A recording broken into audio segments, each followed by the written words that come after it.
buenos días a todos y todas. Les damos la bienvenida a la segunda jornada de Novo Pangea, Unidos por el Cambio Climático, la cuarta conferencia regional sobre los reportes del panel intergubernamental de expertos sobre el cambio climático, IPCC, de Fundación MERI. Agradecemos a quienes nos acompañaron en la primera jornada a través de www.fcs.tv. Y también les cuento que a quienes no pudieron asistir, les recordamos que podrán revivir todas las conversaciones en nuestro sitio web www.fundacionmeri.cl y también aquí en fcs.tv. Además, podrán revisar los momentos más destacados y las cuñas más comentadas a través de nuestras redes sociales. Estamos en Twitter y también en Instagram. A continuación, con los detalles de esta jornada y también la relevancia de las temáticas que se abordarán hoy, nos acompaña Paloma Ávila. Ella es directora del área Futuro de CNN Chile. Y Paloma, muchas gracias por estar hoy con nosotros. Cuéntanos un poco más de qué será esta jornada. Hola Paulina, ¿cómo están todos y todas? Gracias por estar hoy día, en un día al menos en Chile frío. Estamos, como siempre, tratando de mantener viva esta conversación tan relevante en torno al cambio climático, a la acción climática, al cuidado de los ecosistemas.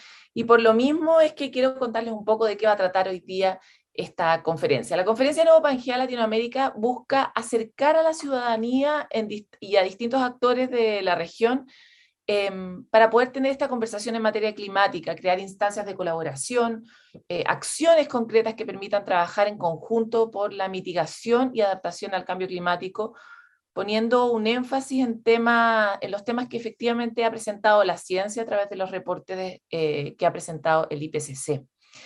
Es muy relevante que logremos tener este tipo de instancias de intercambio de ideas, pero sobre todo de contagio de acciones, que es lo que está faltando, de acuerdo a los últimos dos informes del IPCC, en lo que estamos tarde, en lo que estamos lentos los países, las instituciones y las personas, para poder estar a la altura del desafío de adaptación y mitigación de cambio climático, que no tiene más tiempo, digamos, esta cosa humana, esta ilusión mental de que finalmente uno puede postergar las cosas, se está enfrentando con este muro que son los datos que está entregando el panel intergubernamental de cambio climático, que nos plantea que cada vez estamos llegando más tarde, que no estamos cumpliendo probablemente con este giro que se necesitaba hacer hacia 2025 y estamos sin querer, es una palabra poco razonable, más bien queriendo, probablemente no conscientemente, postergando ese punto de inflexión y con eso poniendo en riesgo la vida sobre la Tierra de todas las especies y también la nuestra. Es así como Fundación MERI, junto a muchas otras instituciones, por ejemplo Futuro 360, organizaciones, ONG, que se dedican a la investigación y a la promoción de estos temas, busca desde la convicción poner acción, palabras, ideas, actores, para poder enfrentar el cambio climático y los impactos que este tiene, y para eso sin duda la gran palabra de esta era es la colaboración, es la cooperación, es comprender las distintas líneas que permiten que la vida se sostenga sobre la Tierra. Estamos todos tejidos en esta trama como en una gran telaraña, ¿verdad? Donde nadie es dispensable en esta historia. Y por lo mismo es tan clave que podamos poner foco en la acción climática y coordinar a los sectores público, privados, a la sociedad civil en estas materias, para que la colaboración se materialice, se concrete en unos nuevos indicadores, en unas nuevas buenas noticias que no hemos podido escuchar durante los últimos años. Es incorporar, es clave incorporar los conocimientos que estamos teniendo, pero también los saberes que han constituido históricamente los distintos territorios. Es importante colaborar efectivamente y lograr entrelazar estas materias que la ciencia ha puesto sobre la mesa con los saberes que las personas, los pueblos originarios tienen de los territorios, coordinarlos con lo que la comunidad científica a través del IPCC nos ha entregado como materia concreta, además de ponerle este sabor a la comunidad local. Recuerdo ciertas anécdotas con el pueblo mapuche en particular, de cómo el pueblo mapuche tenía una tecnología muy desarrollada en su capacidad de observación de la naturaleza, por ejemplo, para identificar el advenimiento de una erupción volcánica.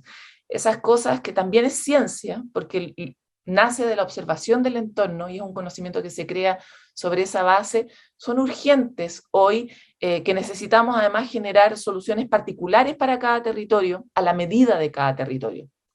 Dada la complejidad, la magnitud de la crisis climática, necesitamos el trabajo colaborativo para poder hacer frente, necesitamos validar la diversidad que constituye el planeta para poder hacer frente a esta tarea.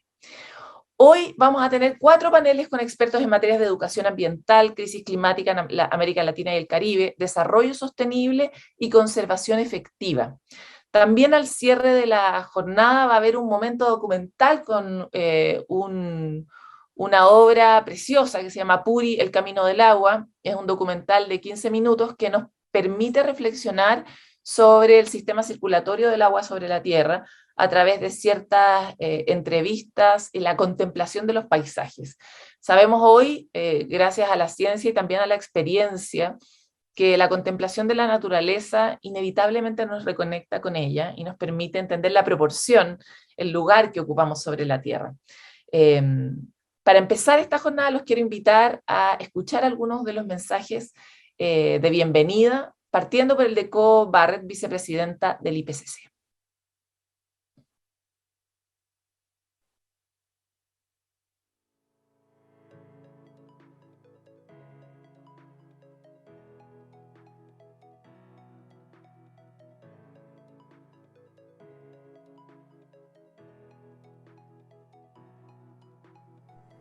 Hello, and thank you for inviting me to speak at the Mary Foundation Regional Conference.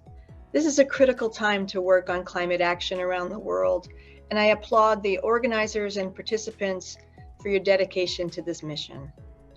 I serve as the Vice Chair of the Intergovernmental Panel on Climate Change, also known as the IPCC, and the Senior Advisor for Climate at the United States National Oceanic and Atmospheric Administration, known as NOAA. In both of these roles, I've seen the contribution of climate science, climate policy, and climate action. And in both of these roles, I've had the pleasure of working with the Mary Foundation on their climate agenda. The IPCC, which is the world's foremost authority on climate science, recently released 3 reports. The first report, The Physical Science Basis, provided the scientific foundation about past, present, and future changes to the Earth's climate system. The second report, on Impacts, Adaptation, and Vulnerability, provided an updated assessment of observed and projected risks from climate change, our vulnerabilities to it, and options to build resilience and the capacity to adapt. And finally, the Mitigation Report, released most recently, provided an updated assessment of methods for reducing greenhouse gas emissions and removing them from the atmosphere. These reports demonstrate both the urgency and the opportunity for action on climate change. The IPCC found that we are not on track to limit warming to 1.5 degrees Celsius, which is a target that many countries have adopted. The average annual greenhouse gas emissions during the last decade were the highest in human history. There's a disconnect between the urgency the science stresses and the actions we all must take in our lives. There still seems to be a separation between our growing theoretical understanding of the problem and the urgency with which we need to act. And while climate change has already adversely affected billions of people around the world, the impacts and risks are not distributed equally. Some populations are more vulnerable than others. For instance, some climate impacts are magnified in cities, where heat waves can combine with urban heat islands and air pollution to make the effects of climate change worse. Furthermore, climate change can exacerbate other challenges such as food insecurity and poverty, which often impact the most marginalized communities. There's no doubt that these findings are concerning, but the report also offers glimmers of hope because there is increasing evidence of climate action. We've seen that adaptation efforts are effective for reducing risks, and they can protect people and ecosystems from the worst impacts of climate change.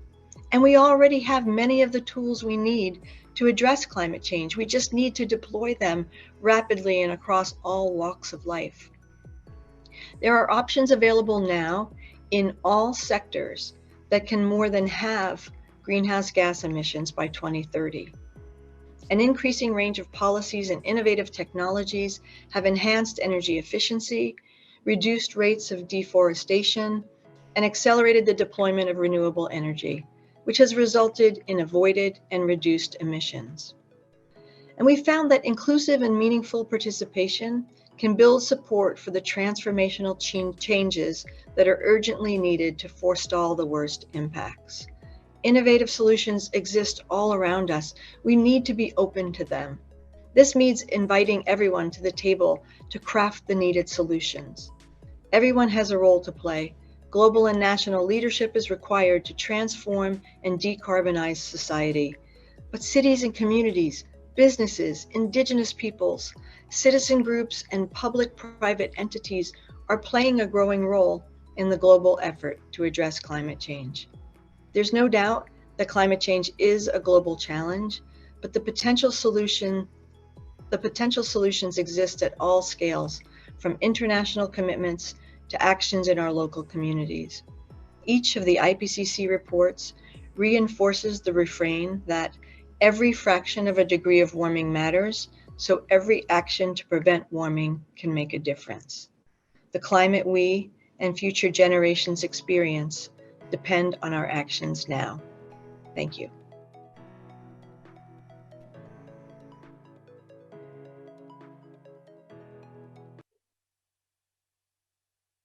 Bueno, también hoy día va a estar presente el director de la División de Desarrollo Sostenible y Asentamientos Humanos de la Comisión Económica de Naciones Unidas, quien también nos entrega su saludo, José Luis Samaniego.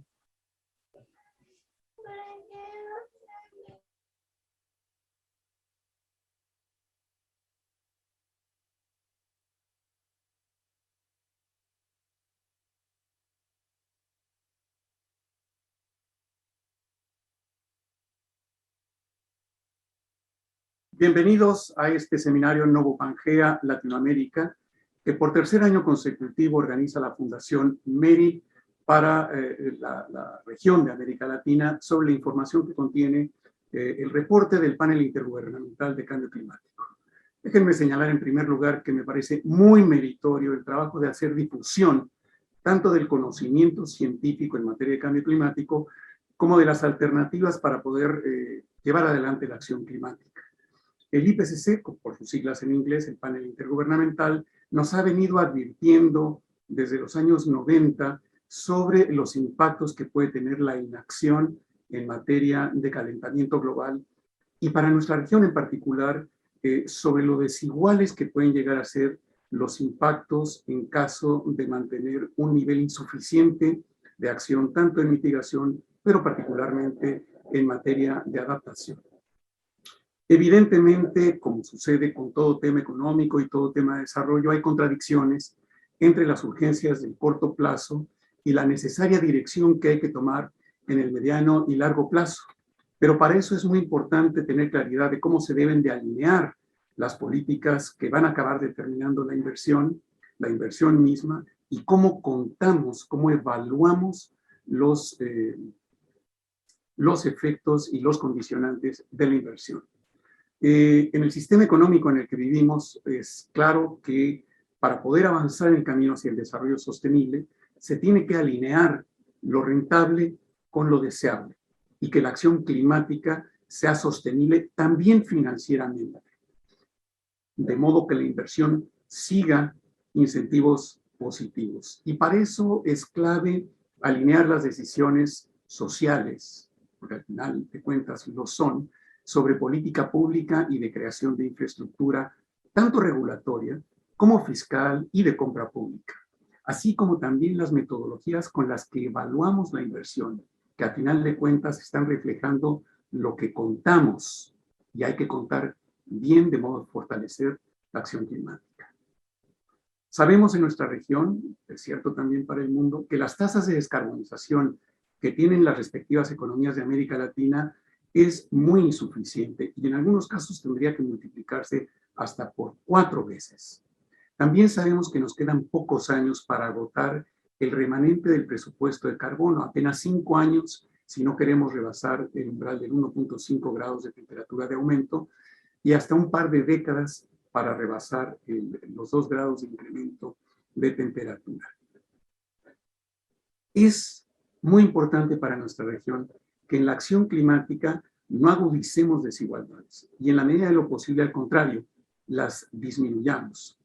Y desde este punto de vista y para cumplir con la Agenda 2030, tenemos que favorecer las alternativas sectoriales y de desarrollo que nos permitan resolver las 3 brechas simultáneamente. ¿Cuáles son? La social, la ambiental, por supuesto, que implica la acción climática, pero también la económica, lo que implica escoger un puñado de sectores con pocas políticas públicas que pueden ser capaces de reconciliar el cierre de estas 3 brechas simultáneamente. ¿Cuáles son esos sectores? Bueno, paradigmáticamente el de las energías renovables, sin duda. Otros son, por ejemplo, la bioeconomía, el turismo sostenible, la economía del cuidado. Pero quiero, para cerrar este pequeño comentario, hacer un énfasis muy importante, dado que la región de América Latina es fundamentalmente una región urbanizada en más del 81%.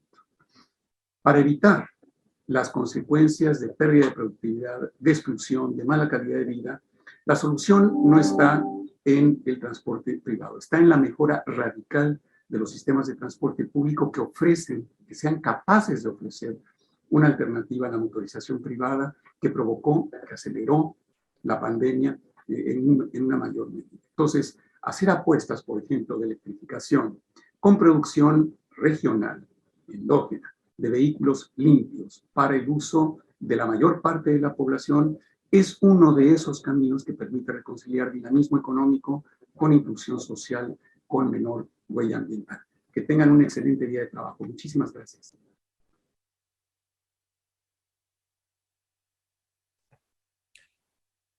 Hoy, como nunca antes, vamos integrando ciertas piezas que parecen obvias, pero que no hemos metido necesariamente en la ecuación, ni siquiera en la ecuación científica. Hace poco en el IPCC hablaban de la importancia de tomar la relación entre ciertos ecosistemas, como por ejemplo los terrestres y los marinos, y encontrar un continuo y administrar eso no como algo terrestre o como algo marino, sino como algo que está relacionado y donde coexisten ambas dimensiones. De la misma manera, los humanos hemos estado un poco fuera de la ecuación, somos como los causantes, pero hoy también nosotros somos animales dentro del ecosistema. Esa visión sobre cuál es nuestro rol como animales que somos parte de un ecosistema es algo que necesitamos integrar también en las soluciones de los territorios, ¿no? Por eso también muchos núcleos científicos hoy día están buscando la manera en que esa relación se establezca de forma armoniosa y en capacitar a las comunidades para ser un animal armónico en estos ecosistemas que están tan en peligro y tan degradados. Quiero continuar esta mañana con la presentación del saludo de la presidenta ejecutiva de Fundación MERI, Francisca Cortés Solari.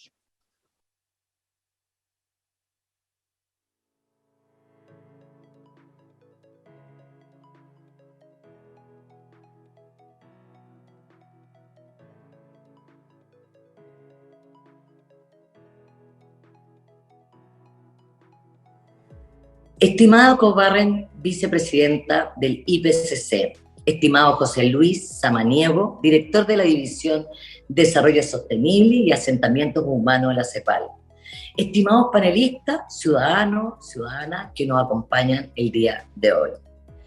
Esta mañana emprendemos la segunda jornada de la tercera Conferencia Regional de Latinoamérica y el Caribe, Novo Pangea.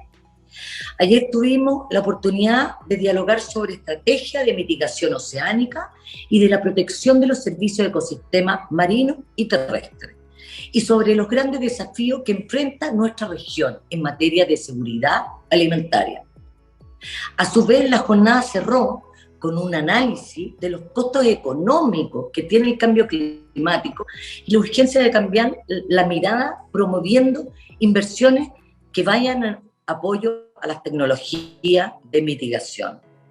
Nuestro continente se presenta como un espacio geográfico único, no solo en términos de un impacto climático, sino también en términos de la solución.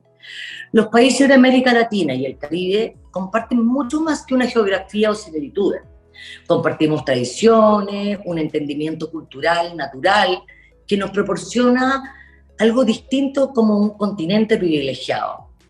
Debemos encontrar y promover soluciones de mitigación y adaptación al cambio climático en conjunto. Hoy, en esta segunda jornada, en la cual hablaremos de las particularidades de esta región, de conservación efectiva territorial y del derecho de la educación ambiental como una política pública, quisiera apelar a la necesidad de trabajar juntos como un continente para buscar soluciones que podamos compartir desde aquí, de este lugar del mundo, para el mundo. Que nuestros esfuerzos que sean individuales se puedan sumar uno y a otro, transformando esto en un cambio colectivo, capaz de incidir en nuestras políticas públicas, pero también de otros continentes. Porque América Latina y el Caribe contienen reservas que son únicas, forestales, oceánicas, antárticas. Entonces, pedirle a los líderes que debemos recordarles que es el deber de todos proteger los ecosistemas que habitamos, buscando soluciones concretas como aumentar las áreas marinas, terrestres, protegidas de cada región, y desde estas latitudes dar el ejemplo al resto de la comunidad internacional. Hoy sabemos que el desarrollo territorial y el desarrollo integral del ser humano son condiciones básicas para mitigar el cambio climático. No estamos separados del ecosistema, no estamos separados de la naturaleza. El cambio climático no es sino el cambio de conciencia que tenemos que hacernos cargo. Tenemos que operar desde ahí. En este segundo día les deseo una conversación fructífera que nos ilumine la creatividad para llevar este propósito lo más lejos posible. Muchas gracias.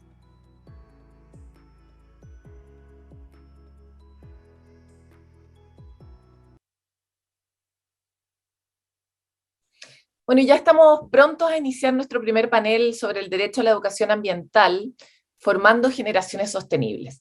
Este panel es apasionante porque de alguna manera tiene a los protagonistas del impulso que ha tenido el mundo para transformarse. Los jóvenes en Chile y en el mundo han sido durante los últimos años actores protagónicos de la acción en distintas materias, en materias sociales, lo hemos visto en Chile, en materias medioambientales, lo hemos visto en Chile y en el mundo global, y están empujando una frontera que al mundo más adulto le ha costado mucho mover, sobre la base de ciertos paradigmas que en teoría no se podían mover, ciertos paradigmas que eran constitutivos de la civilización que hemos creado hasta ahora y que nos ha costado mucho a los gobiernos, a los líderes, comprender la urgencia.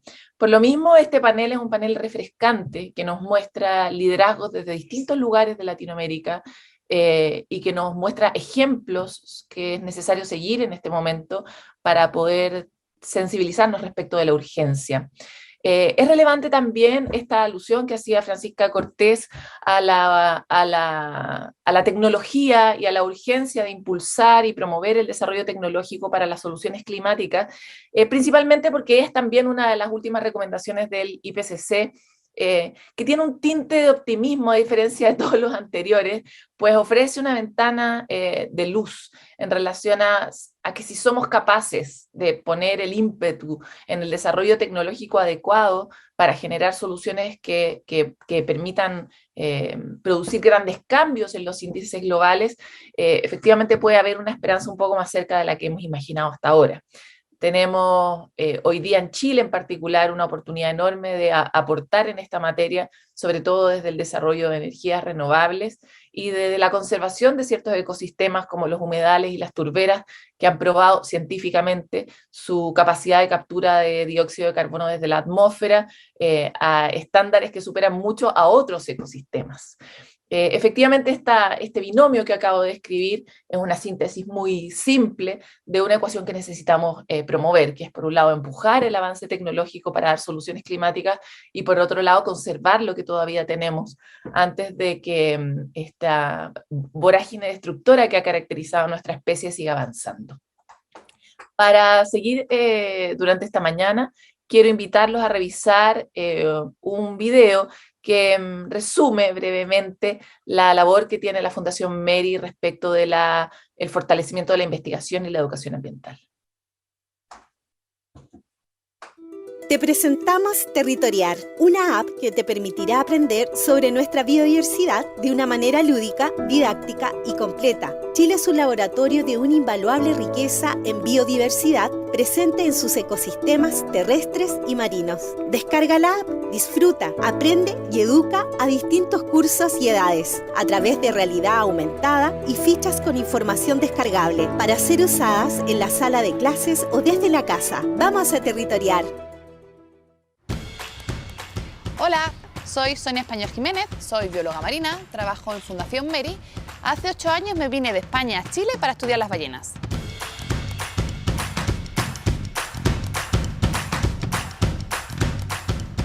Cuando era pequeña veía muchos documentales en la tele de naturaleza y en especial veía una serie que se llamaba Flipper. Flipper era un delfín que podía comunicarse, podía hablar con su entrenadora. A mí eso me parecía fascinante, cómo un delfín podía hablar con un humano. Esto me hizo pensar y darme cuenta que yo quería estudiar a los delfines y a las ballenas. Así que estudié durante muchos años y finalmente llegué a Chile. De los 13 tipos de ballenas que hay, en Chile existen 9.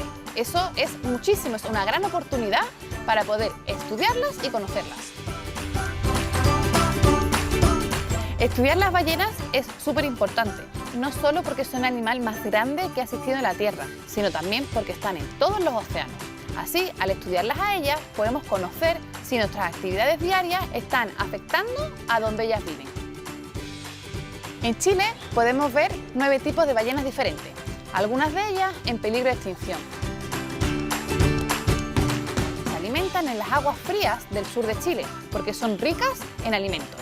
Una vez que se alimentan, se van a las aguas más calientes, como por ejemplo Ecuador, a reproducirse y tener sus crías, porque así estas nacerán más a salvo. Si queremos proteger a nuestras ballenas, tenemos que cuidar nuestros océanos.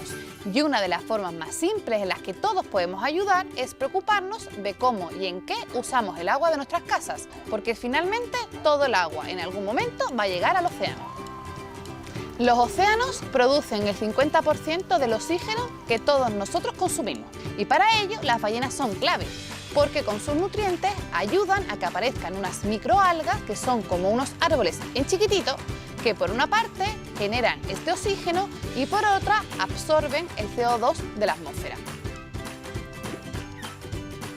Así que tanto las ballenas como los océanos nos están ayudando a día de hoy a mitigar las consecuencias del cambio climático.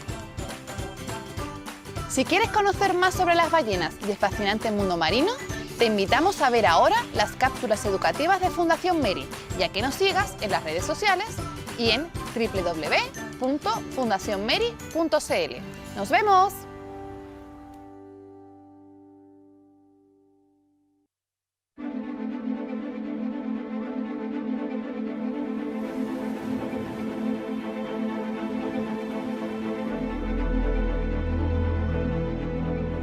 Desde hace millones de años, las ballenas han habitado desde la Antártica hasta el Ártico y durante su vida capturan 33 toneladas de CO2, 1.500 veces más que un árbol. Este es absorbido en sus cuerpos por lo que no vuelve a salir a la atmósfera, ayudando así a reducir uno de los principales gases causante del calentamiento global. Las ballenas aportan nutrientes a su paso por todos los océanos. Estos nutrientes son fuente de vida microscópica, como el plancton, que ayuda a los océanos a fabricar el 50% del oxígeno que consume el planeta. Además, este sirve de alimento a otros organismos, siendo una cadena sin fin que favorece a todo el ecosistema marino y al ser humano que se beneficia de este servicio traducido en la pesquería. Cuantas más ballenas, más peces. Sin embargo, las ballenas están bajo amenaza. Entre el 2007 y 2019 van más de 1.200 víctimas.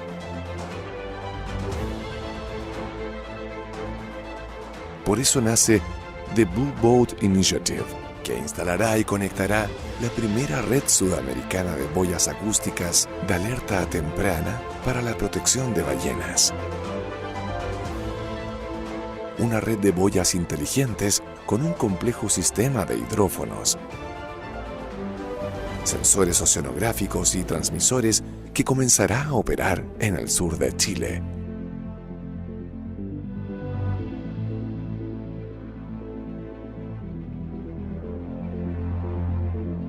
Esta es una de las principales áreas de alimentación y crianza de ballenas del hemisferio sur, gracias a la gran productividad y refugio que generan la combinación única de fiordos y las corrientes subantárticas y oceánicas.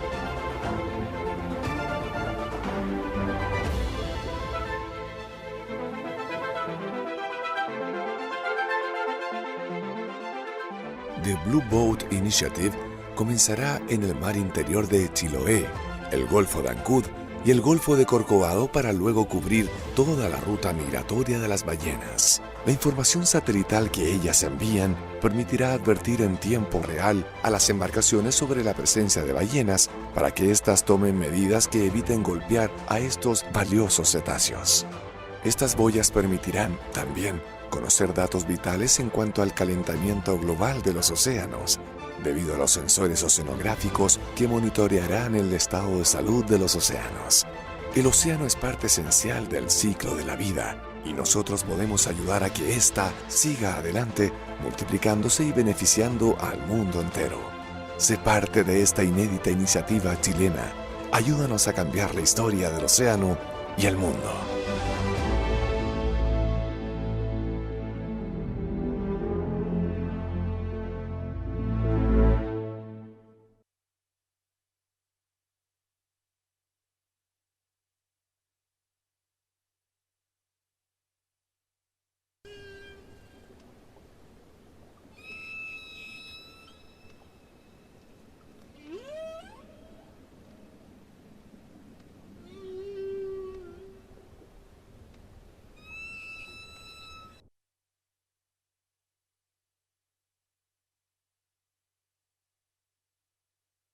Bueno, las principales iniciativas que hoy día nosotros estamos llevando en el contexto chileno son tres.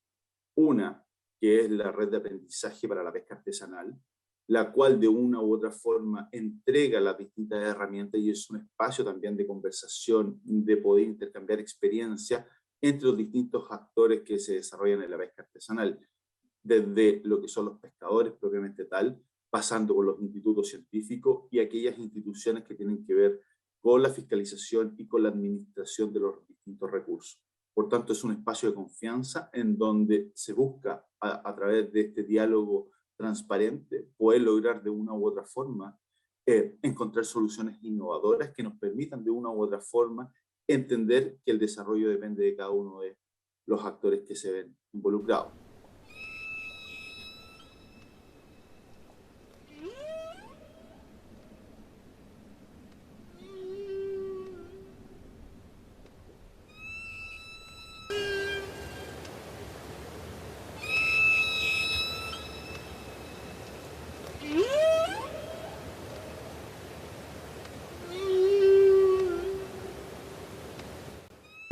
Es este proyecto de Blue Boat Initiative, que a través de la instalación de boyas acústicas en lugares de alta congregación de cetáceos permitirá dar aviso en tiempo real a las embarcaciones para que éstas disminuyan su velocidad.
estamos en camino a nuestro panel 1, estábamos esperando esta conversación sobre el derecho a la educación ambiental, probablemente una de las piezas angulares para poder generar una transformación efectiva en la sociedad que tenemos hoy, que es tan ignorante respecto de las materias que se necesitan transformar para poder hacer una efectiva acción climática y cambiar el rumbo de lo que hemos establecido hasta ahora.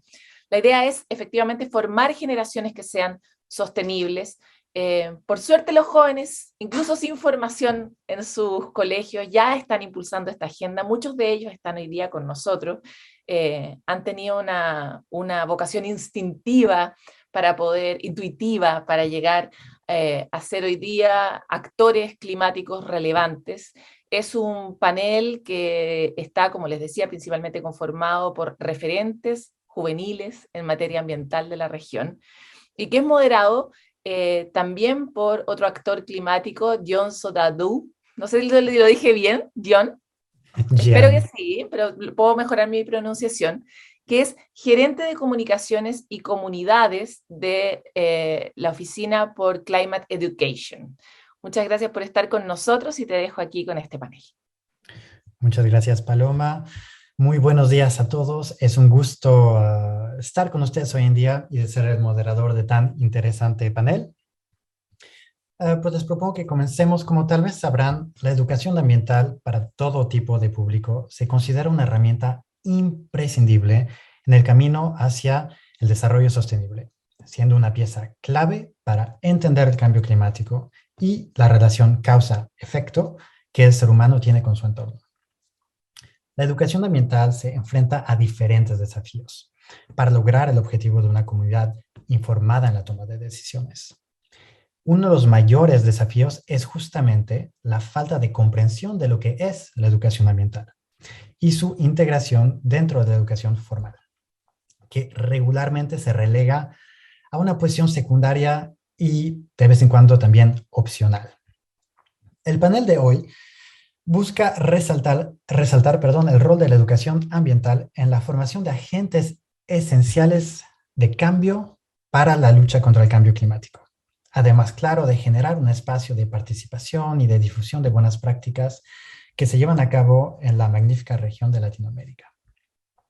Para hablar justamente más en detalle del rol y la importancia de la educación ambiental como herramienta clave en la formación de líderes jóvenes como agentes esenciales en la lucha contra el cambio climático, se nos unen a nosotros hoy destacados invitados que me encantaría presentarles. Con nosotros está hoy Mary Aguilar, coordinadora general de Educación para la Sostenibilidad y Crisis Climática en EcoHouse Global, que es una organización sin fines de lucro de acción para la sustentabilidad especializada en educación, política, comunicación, consultoría y restauración ecológica y voluntariado. Bienvenida, María. También está con nosotros Eyal Weintraub, cofundador de la organización argentina Jóvenes por el Clima. Eyal es un argentino de 21 años, activista por el clima y estudiante de Relaciones Internacionales. Fue cofundador de la organización argentina Jóvenes por el Clima, que ha movilizado a más de 100.000 personas y que tuvo una importancia crucial en la aprobación de leyes medioambientales en el país. Weintraub también es el emisario juvenil de asuntos climáticos en Talk to You, una startup tecnológica de triple impacto, especializada en el desarrollo de habilidades socioemocionales y en la concienciación sobre temas sociales, ambientales y de género entre los jóvenes. Bienvenido, Eyal. También está con nosotros Guadalupe Caner, de la Delegación Joven Mary. Es presidenta de la organización ambiental juvenil Grüne Umwelt, voluntaria de UNICEF Green Paraguay y miembro de la comisión You Report Paraguay. Y además, nos hace el favor de estar aquí con nosotros en un día muy especial, ya que me dicen que hoy mismo cumple 18 años. Entonces, felicidades. Y te deseamos todos, yo creo, un muy, muy feliz cumpleaños. Muchísimas gracias por estar aquí con nosotros. Y para terminar las presentaciones, está también con nosotros aquí Cristian Bravo, quien es coordinador asociado del Programa de Educación para el Desarrollo Sostenible y la Ciudadanía Global en la Oficina Regional de Educación para América Latina y el Caribe de la UNESCO en Santiago. Durante su carrera Cristian ha trabajado junto a instituciones públicas, ONGs y OGOs de los ámbitos de la educación e inclusión, sustentabilidad, derechos humanos, participación y memoria histórica. Anteriormente, también se desempeñó como encargado de la coordinación de derechos humanos del Gabinete del Ministerio de Educación de Chile entre 2015 y 2018, contribuyendo al Plan de Derechos Humanos de Educación entre justamente 2018 y 2021, y la normativa educativa para la garantía de los derechos NNA trans y otros grupos históricamente excluidos, además de iniciativas para formaciones de docentes en derechos humanos. Cristian también fue punto focal en las negociaciones nacionales con la CIDH sobre causas relacionadas con violaciones sistémicas de derechos y discriminación por orientación sexual e identidad de género, violencia policial injustificada y derechos de los pueblos indígenas. Como lo ven, tenemos un panel súper completo de invitados absolutamente geniales y les propongo que comencemos. Entonces, sin más tardar, comenzamos la rueda de presentación y para eso me encantaría dar la palabra a Eyal para que comience este panel. Eyal, por favor. Buenas, ¿cómo están todos y todas? Bueno, muchísimas gracias primero a la Fundación por la invitación y bueno, a vos, Dian, por la presentación que acabas de hacer. Quiero brevemente empezar contándoles un poco de mi historia personal, de mi recorrido, que también explica por qué la educación ambiental me parece una herramienta esencial para que logremos transformar la realidad.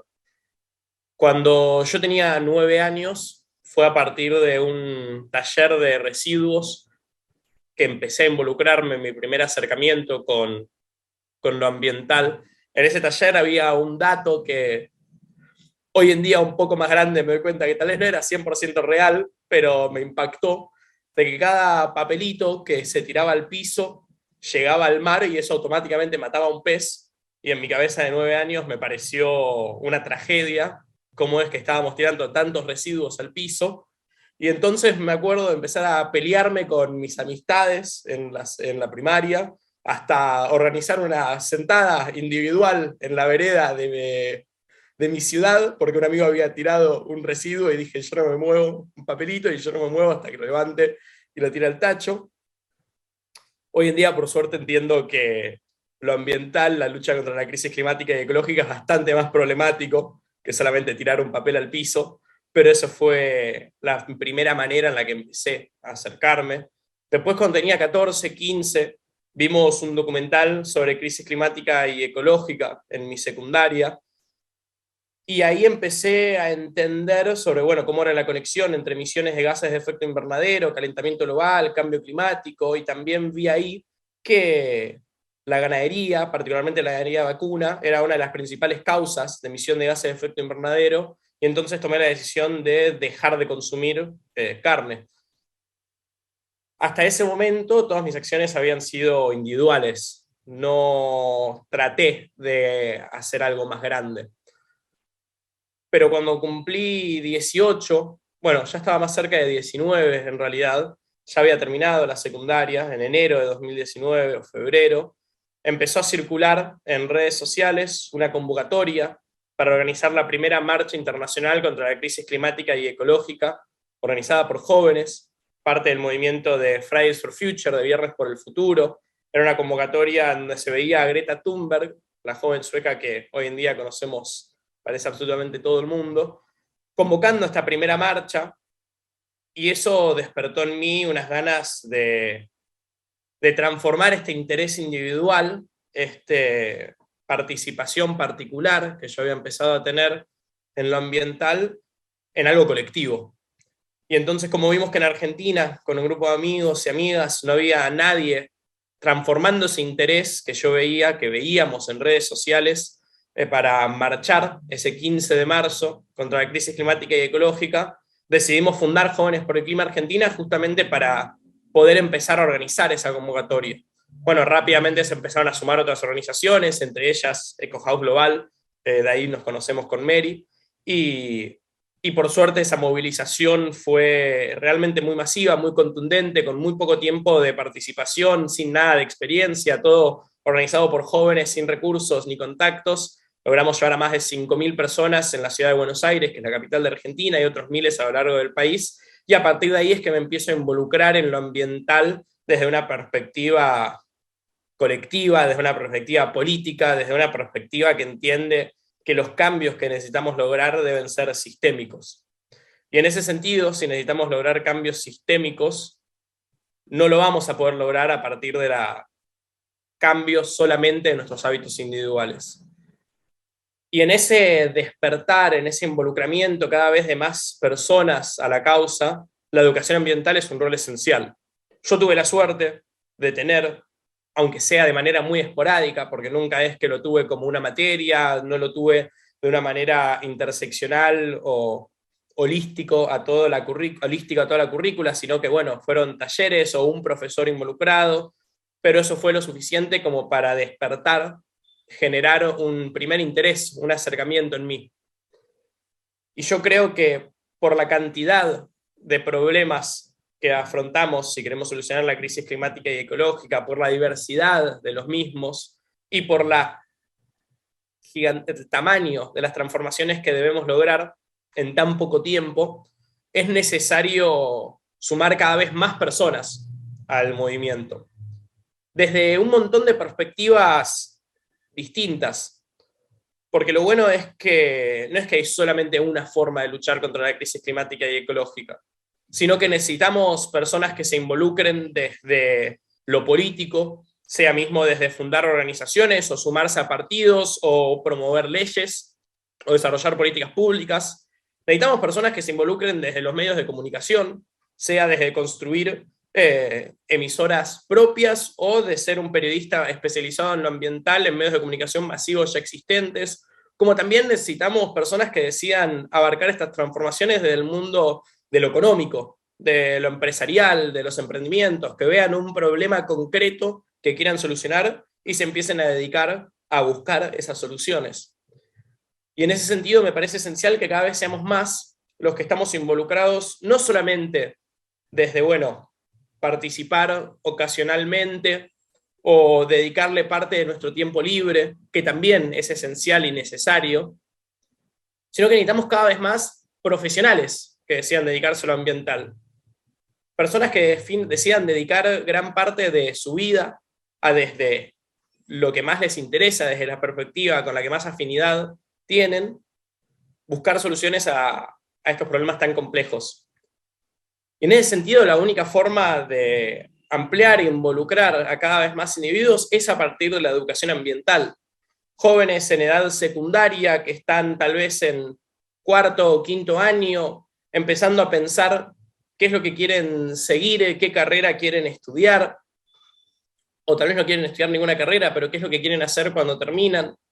Y en muchos casos, si logramos acercarnos para explicar la gravedad de la crisis climática y ecológica, no desde una perspectiva colapsista y fatalista de que todo ya está mal y que tenemos que ir a construir nuestros búnkers en algún lado porque la solución está tardando demasiado en llegar, sino desde una perspectiva de que cada granito que puede colaborar uno de nosotros puede lograr a mejorar las condiciones materiales de vida de muchísimas personas, o a veces solamente de una, y eso también es importante, para lograr hacer así cada vez más personas involucradas en esta causa, lograr pasar de ser miles o decenas de miles o cientos de miles en las calles a ser millones, y también ser cada vez más las personas que quieren venir a escuchar paneles de este tipo, que quieren dedicar gran parte de su vida y gran parte de su tiempo a las transformaciones que son necesarias, y es por eso que creo que la educación ambiental es una herramienta esencial y transformadora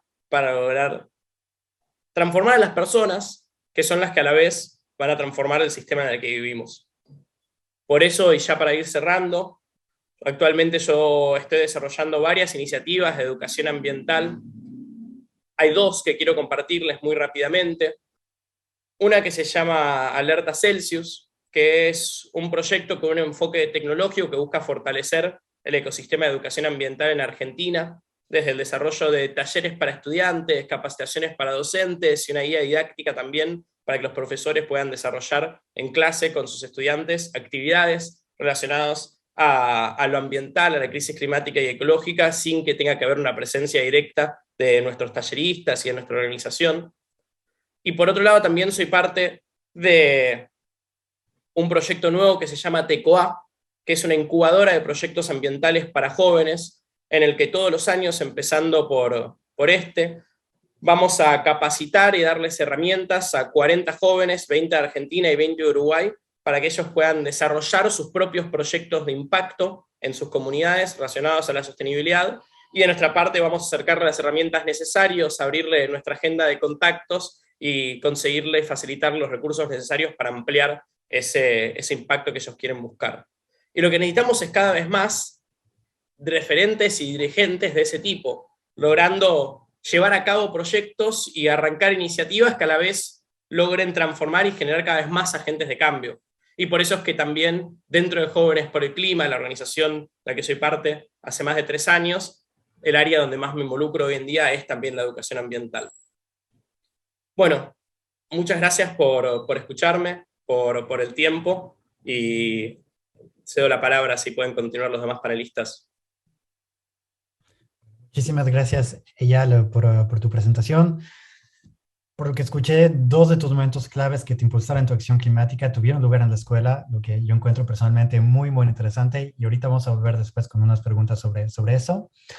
Me gustaría ahorita darle la palabra a Guadalupe para que desde sus 18 años recién adquiridos nos pueda comentar un poquito más sobre su involucración. Bueno, buenos días. Primero que nada, gracias por las felicitaciones y por este espacio. Y bueno, quiero comenzar esta presentación con una frase que uso casi siempre, que dice que la gente no hace las cosas bien porque no quiere, sino porque no sabe cómo hacerlas. Y esto hace alusión a que la base de todo...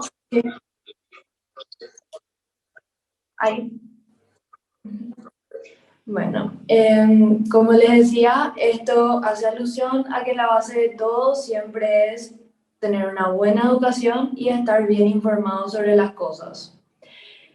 Pero antes de darles mi opinión y mi punto de vista y contarles mi experiencia, quiero hablarles un poco sobre la realidad que se vive en mi país, en Paraguay. Bueno, en Paraguay hay un plan de educación ambiental creado por el Ministerio de Educación Pública en conjunto con el Ministerio Ambiental, el MAES, pero es bastante superficial en el sentido de que nos enseñan que la basura se tira en el basurero, que no hay que deforestar, pero nunca nos enseñan muy bien el trasfondo de todas esas acciones. Jamás te explican el por qué es el cambio climático, qué son las emisiones, qué pasa cuando hay deforestación masiva. Nunca nos explican bien el trasfondo de las cosas. Y al no explicarnos bien a fondo la problemática, genera desinterés por parte de los jóvenes, porque si los jóvenes no se involucran es porque no entienden la gravedad de la situación. Y por eso el 99% de la educación ambiental que hay en nuestro país es de iniciativa juvenil. ¿A qué me refiero con esto? A que casi toda la conciencia que se pudo crear en los últimos años es gracias a la iniciativa de los jóvenes mediante las organizaciones como la mía, que Grüne Umwelt es una organización juvenil creada por estudiantes de secundaria entre 15 y 18 años. Después está la Jóvenes por el Clima Paraguay, está Ecorenda, y son todas organizaciones creadas por jóvenes con el fin de informarse y hacer algo, ya que tanto en las instituciones públicas como privadas no nos brindan esa información. ¿Por qué la educación ambiental es una herramienta clave para mí? Hay 2 factores. El primero, como les dije, que es que genera, cuando no hay una buena información y una buena educación ambiental hacia las personas, genera desinterés, porque cuando alguien no entiende la gravedad de la situación, no entiende el por qué, no quiere involucrarse o no le interesa. Y lo segundo, que es algo muy importante que me gustaría tocar, es la agresión y crímenes de odio hacia los activistas ambientales. Normalmente la gente no no respeta una idea, una ideología o una lucha que no comprende. Y si hay una buena educación, una buena información, todos vamos a poder seguir nuestras luchas de forma más pacífica. Y lo último es que yo creo que la educación ambiental es más que una herramienta para generar el cambio, es un derecho que tenemos todos los jóvenes, porque al estar bien informados sobre un tema, tenemos un empoderamiento y una fuerza distinta a la hora de defender lo que creemos que es correcto y lo que creemos que tenemos que cambiar. Tenemos como esa base y ese fundamento para poder seguir nuestra lucha de una forma informada y con una buena educación. Y sin nada más que agregar, gracias otra vez por el espacio y gracias al moderador. Muchas gracias, Guadalupe. Gracias por compartir tu experiencia desde Paraguay sobre educación ambiental. Se me hace muy poderoso también lo que dices, que los jóvenes se están organizando para justamente llenar un vacío dejado por las instituciones. Y felicidades por todo este trabajo que están llevando a cabo. Me gustaría ahorita seguir el round de presentaciones, dándole justamente la palabra a Cristian Bravo de UNESCO Santiago. Cristian, adelante, por favor. Muchísimas gracias, Jan. Qué gusto estar en este panel, ¿cierto? Tan lleno de juventudes inspiradas y que además ya hubiese querido yo en esa edad, ¿cierto? Tener la claridad de saber qué es lo importante de trabajar por acción climática, ¿cierto? Por estos temas que son un desafío que compartimos como humanidad. Quisiera compartirles hoy día precisamente eso, ¿no? Que estamos haciendo nosotros desde UNESCO, desde la Oficina Regional de Educación para Latinoamérica y el Caribe, precisamente para acompañar ese proceso, para brindar herramientas y contextualizar quizá y acompañar desde nuestro mandato educativo de la mejor manera esta gran transformación que ya está liderando la juventud y es la que todos y todas estamos esperando poder, como decía antes, acompañar y brindar mayores herramientas. La UNESCO viene trabajando este tema hace bastante tiempo, ¿no? La educación ambiental es algo que partió precisamente así como el programa de educación ambiental en UNESCO y se fue transformando en el tiempo en lo que hoy se llama Programa de Educación para el Desarrollo Sostenible. Nosotros acuñamos ese término precisamente desde lo histórico que ha sido el trabajo en educación ambiental y el mandato que tiene educación para poder enfrentar el cambio climático y el calentamiento global en general, que viene desde el informe de Nuestro Futuro Común en la década de los 80. Venimos hace mucho tiempo conversando de esto y sin embargo, 40 años después, seguimos pensando, ¿cierto? Y viendo cómo podemos activarnos de mejor manera para resolver esta crisis. La UNESCO en este programa ha ido generando diferentes mecanismos de apoyo. Nosotros como organismo multilateral trabajamos principalmente con los Estados miembros, pero también con organizaciones de la sociedad civil y con juventudes líderes como las que tenemos hoy en este panel. En el año 2020 lanzamos una actualización de nuestro último marco para trabajar esta temática, que es EDS para 2030, Educación para el Desarrollo Sostenible 2030, que lo que hace es reconocer cuáles son esos 5 ámbitos o áreas prioritarias que debieran trabajar los Estados miembros para poder acompañar y transformar, ¿cierto?, este proceso de mejor manera. Por un lado, es importante avanzar las políticas, ¿no? Ya lo decía también Guadalupe, que podemos tener ciertas políticas educativas de educación ambiental, pero si no son holísticas, si no están pensadas desde todos los ámbitos para poder promover la acción climática y el involucramiento desde la educación ambiental, terminan siendo esfuerzos que quedan cortos, ¿no? Cortos para lo que buscamos. Entonces, ese es un eje particular bien interesante que hay que fortalecer. Por otro lado, también tenemos el enfoque integral escolar. Y esto se parece mucho a lo que decía Eyal, ¿no? Que tiene que ver con mensajes tipo de cómo la contaminación afecta a nuestro entorno, cómo afecta el medio ambiente también, y sobre todo que los y las estudiantes puedan vivir lo que aprenden y aprender lo que viven, que es clave, ¿no? Yo he escuchado muchas críticas en otros paneles, por ejemplo, a establecimientos que tienen huertos, por ejemplo, o lugares de reciclaje, porque termina siendo solo una acción puntual, ¿no? En el fondo un check dentro de la planificación educativa. Sin embargo, esa misma acción puede mediarse para que sea una acción transformadora. Como bien decía Guadalupe, entendiendo el trasfondo, ¿no? ¿Por qué reciclamos? ¿Cuál es el objetivo detrás de eso? ¿Cuál es el impacto que buscamos a partir de eso? Lo mismo también con el huerto y la independencia alimentaria. Tiene todo que ver con cómo mediamos esos procesos educativos y cómo también los y las docentes brindan esas herramientas y hacen a los y las estudiantes protagonistas de su aprendizaje. Y es por eso que la tercera área de acción que tiene este marco tiene que ver con mejorar y brindar mayores herramientas para docentes para poder trabajar estas temáticas. Precisamente la Oficina para la Acción Climática, ¿cierto? Y que tenemos acá en UNESCO, que acá ya representa también, ¿no? Es una asociación que trabaja esto y brinda materiales para docentes para trabajar el cambio climático. Ahora acaban de lanzar un panel muy interesante una serie de materiales sobre la interpretación del último informe del IPCC, ¿cierto? Con cómo los maestros pueden mediar esta información, así que les recomiendo buscar esa información también para que la puedan ver si hay algún docente que nos acompaña hoy. Y a partir de eso, lo que nos convoca hoy, ¿no? La cuarta área tiene que ver con empoderar a las juventudes, ¿cierto? ¿Qué quiere decir eso para nosotros desde UNESCO? Brindar y abogar por espacios de participación efectiva e incidente en las políticas públicas y al mismo tiempo también brindar espacios dentro de la misma orgánica de Naciones Unidas para que formen parte de la discusión y sus voces sean escuchadas en los procesos políticos y técnicos que llevamos a cabo. Precisamente en eso me gustaría detenerme para comentar una iniciativa que tiene que ver con el lanzamiento de este marco. En ese contexto nosotros tuvimos una conferencia internacional, una conferencia mundial, que fue la Conferencia de Educación para el Desarrollo Sostenible en Berlín, donde pasaron dos cosas. Primero, una acción preparativa, que fue la campaña Trash Hack, que buscaba promover y brindar de alguna manera reconocimiento a iniciativas de juventudes en todo el mundo que estuvieran trabajando por acción climática.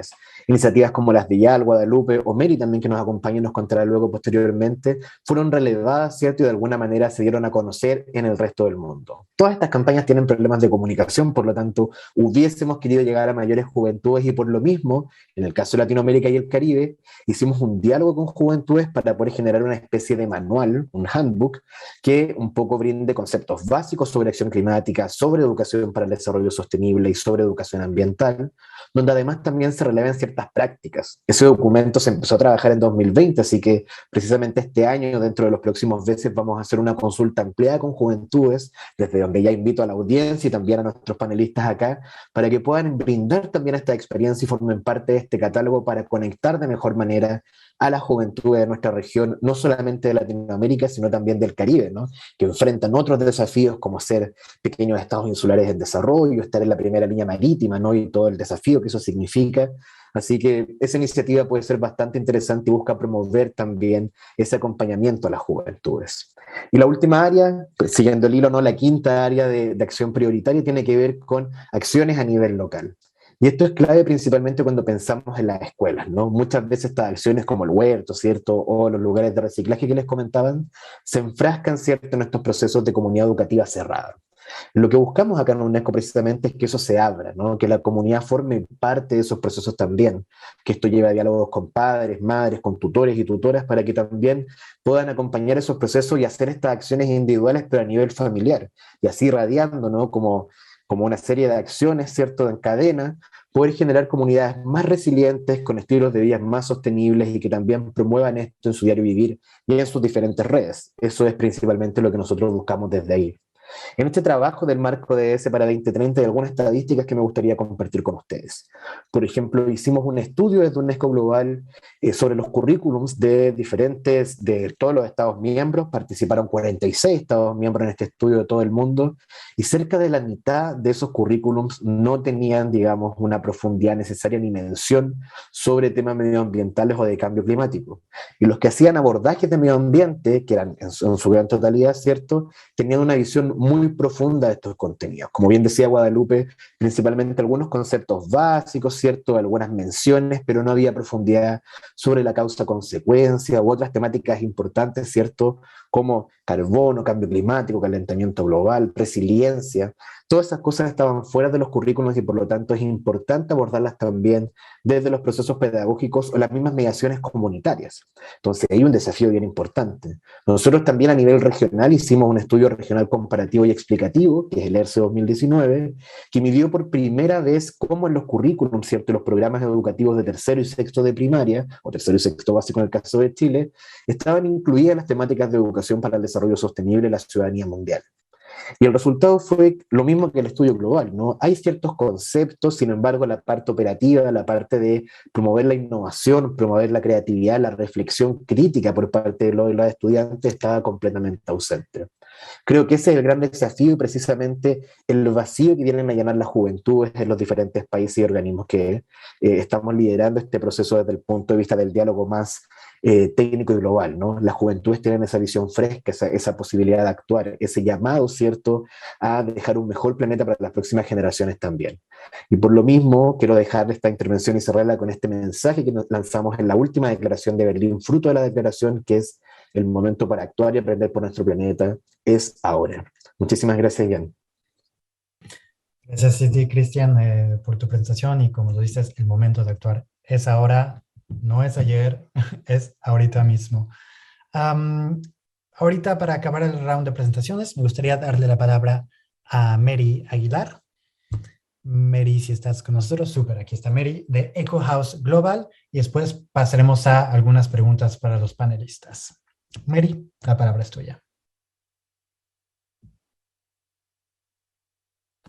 Muchas gracias. Bueno, ahí comparto pantalla. ¿Se ve bien? Sí, perfecto. Te confirmo que se ve bien. Buenísimo. Bueno, para complementar un poco lo que vienen diciendo mis compañeros y compañeras acá en el panel, nos gustaría ahora hacer hincapié también en cuál es nuestro rol, ¿no? Acá que estamos todos representando organizaciones y la juventud, ¿cuál es el rol que tenemos en esta búsqueda, en esta transformación y sobre todo enfocado en lo que es la educación para la sostenibilidad? Simplemente presentar un poquito antes de empezar de dónde vengo. Eco House Global es una organización sin fines de lucro que, como bien presentaron al principio, nos dedicamos muy fuertemente a la educación, porque creemos que la educación efectivamente es la herramienta más poderosa de transformación social. ¿Por qué?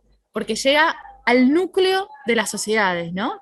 La situación, el contexto, la crisis socioambiental, la crisis climática, la crisis ecológica, la crisis económica, incluso en muchos países del planeta, requiere de cambios profundos, de cambios de paradigma, de cambios de enfoque. Y eso, sin duda, necesita ir a lo profundo, ir al hueso de la situación. Y de ahí la educación como esta herramienta poderosa para encarar esa transformación que necesitamos como ciudadanía global. Como organización nos alineamos, por supuesto, con los Objetivos de Desarrollo Sostenible y los queríamos mencionar para hacer especial hincapié en el objetivo número 4, que es de educación de calidad, ¿no? Hablando de educación como derecho, que es el nombre de este panel, hablar de los Objetivos de Desarrollo Sostenible y especialmente sumergirnos un poquito más profundo en la meta número 7 dentro de estos objetivos, que habla especialmente de la educación para el desarrollo sostenible, habla de educación para nuevos estilos de vida, para los derechos humanos, para la igualdad de género, para la ciudadanía mundial, para la diversidad cultural, para el respeto. Entonces, de vuelta a retomar esto que hablábamos al principio, entender a la educación como una herramienta transformadora que va mucho más allá del saber, ¿no? del acumular conocimientos, sino que tiene que ser una educación transformadora. Entonces, ¿qué esperamos? Cuando hablamos de educación ambiental, hablamos de educación para la sostenibilidad, ¿qué es lo que esperamos? Primero, que sea un proceso permanente.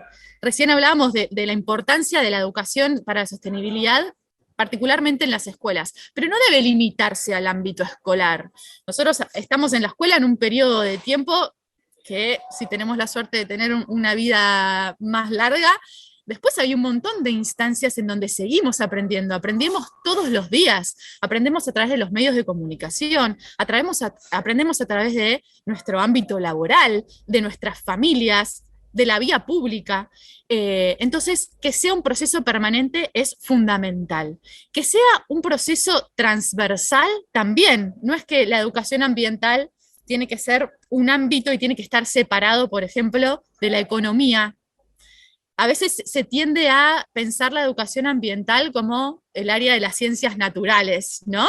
Y la realidad es que la educación para la sostenibilidad, como vimos recién, tiene que ser algo muy integral, más amplio, donde se trabaje la educación cívica, donde se trabaje la participación ciudadana, ¿no? Con un enfoque más amplio de lo que son las problemáticas socioambientales, incluir aspectos económicos, aspectos sociales, aspectos tecnológicos, aspectos éticos. Tiene que ser una formación en valores, tiene que promover la justicia social, ¿sí? Y por supuesto garantizar que sea inclusiva y de calidad, cuanto nos pasa sobre todo en la región de Latinoamérica y el Caribe, que todavía la educación, si bien ya es un derecho básico, ni siquiera está garantizado. Entonces es un paso más la educación para la sostenibilidad, para justamente impulsar esa equidad y que todos los derechos sean garantizados. Entonces, en esa línea, retomando un poco esta idea principal que también fueron trayendo mis compañeros anteriores, no solamente conocer las problemáticas, sobre todo las problemáticas en mi contexto, en mi realidad, ¿no? Porque a veces hablamos de cambio climático y es algo muy teórico, muy enorme, muy planetario, y que no siento de cerca, ¿no? ¿Qué tengo que ver yo con el cambio climático? ¿Qué tengo que ver yo con las personas que están allá, acá, con los animales con el Amazonas? ¿Cómo me toca esto a mí de cerca? Entonces es conocer el problema, pero sobre todo entender y brindar e incorporar en las personas herramientas de acción, para no caer en esta mirada apocalíptica de que el mundo está por acabar y nos quedan 10 años, y si no, los que salimos perdiendo somos nosotros, ¿no? Somos la humanidad del planeta, va a seguir existiendo, existió después de los dinosaurios y después de un montón de épocas y de cambios que tuvo. Ahora, los que estamos en riesgo es la humanidad, pero si nos paramos desde esa mirada apocalíptica, el miedo paraliza, y lo que nosotros necesitamos lograr es una educación que transforme, ¿no? Que transforme la realidad.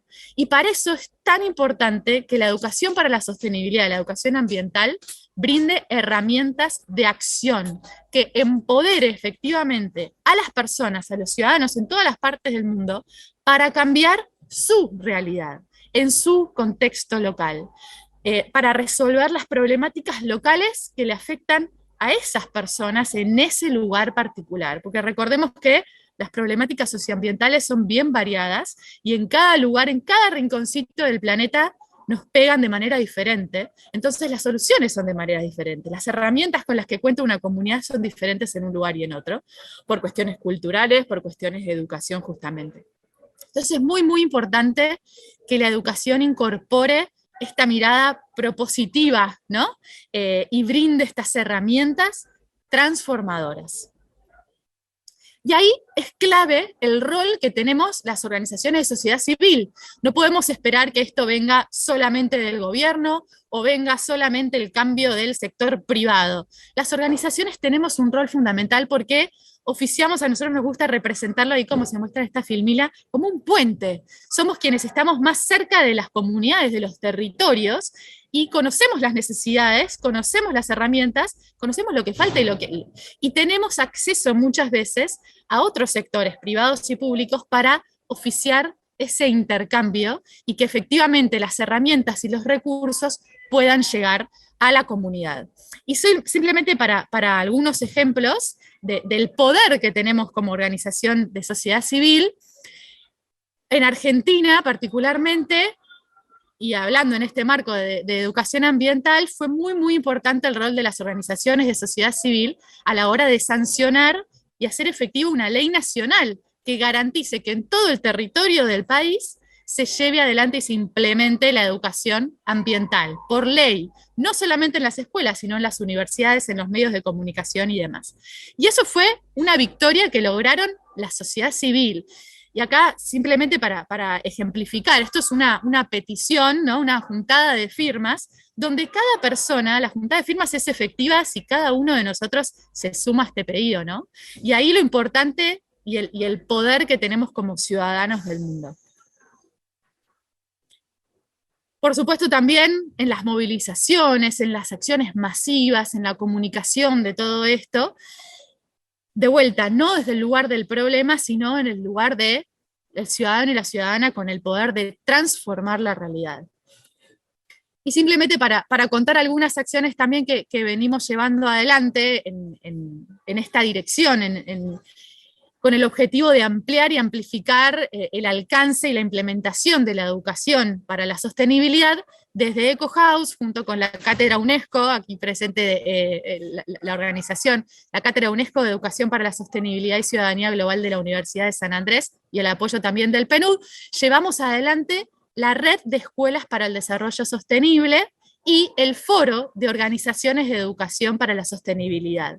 2 espacios de encuentro, de reunión, de aprendizaje colaborativo, donde brindamos herramientas a educadores y educadoras para que efectivamente puedan aplicar y llevar la educación ambiental a sus ámbitos de trabajo, ya sea una escuela o una universidad.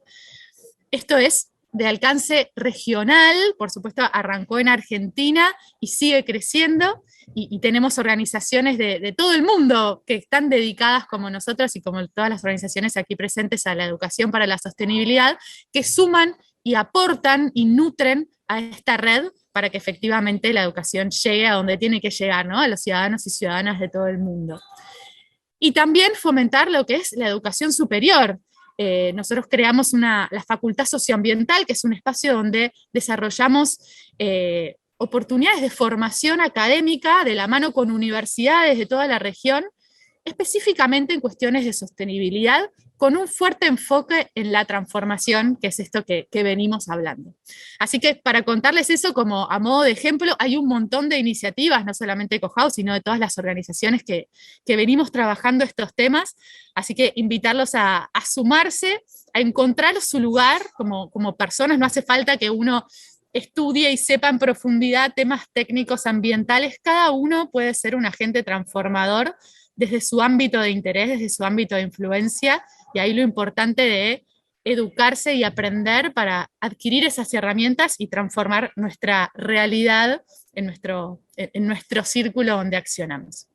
Así que muchísimas gracias por este espacio y esperamos seguir creciendo y hacer crecer esta comunidad de educadores y de educación para la sostenibilidad. Muchas gracias, Mary, por esta presentación y por justamente recordarnos que el trabajo en red es esencial como parte de la solución a esta crisis climática que estamos viendo. Bueno, este fue el round de presentaciones. Les propongo ahorita que pasemos a las preguntas, viéndonos todas nuestras caras, aparentemente, y me gustaría comenzar con una pregunta hacia Guadalupe y hacia Eyal, porque como hemos escuchado, como ha sido mencionado mucho, la educación al cambio climático es compleja y puede ser causa de ansiedad, sobre todo en los jóvenes, debido, bueno, a la complejidad del problema y al panorama bastante negro que de vez en cuando es presentado a nuestro alrededor. Entonces, ¿qué consejos, qué les dirían a jóvenes que quieren hacer algo, pero no saben por dónde comenzar?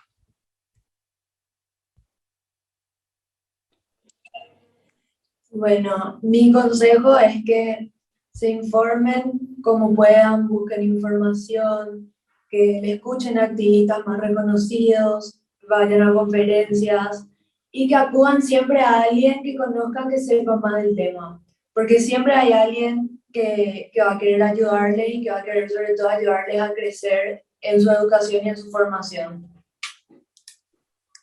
Muchas gracias. Sí, yo diría, para agregar, concuerdo con lo que compartió Guadalupe, creo que el acceso a la información es una de las herramientas más importantes, porque a medida de que más uno sabe, también más se involucra y más motivado está para generar estas transformaciones, aunque es cierto que no es exactamente lineal la información y el accionar, sí me parece verdad que no se puede llevar a cabo acciones sin cierto grado de información.